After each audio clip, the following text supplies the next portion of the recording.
Arkadaşlar camı kırmak yerine adam mülküne zarar veriyor. Lakin Niye olmuyor? Açılmıyor mu?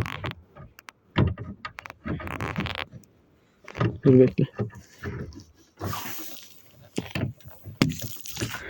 Ana oynuyor lan orası bak. Şu an dönüyor ya. Demir. Biraz daha diğer tarafa döndürmeye çalışsana Demir. Bir anda tüm gücünü kullan.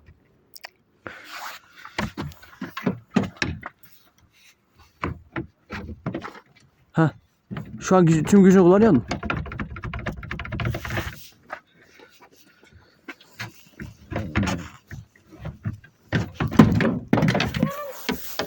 Tamam. Sonra yarın çilginci olarak başlıyor işi. Tamam. Bir de arabanın içine bırakmayız değil. Al şunu. Hırsız açamayacak bu sefer, değil mi? Oo. Ne oldu? Şapşa.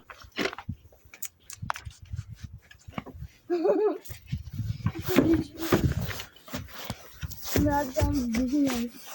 Genellikle şöyle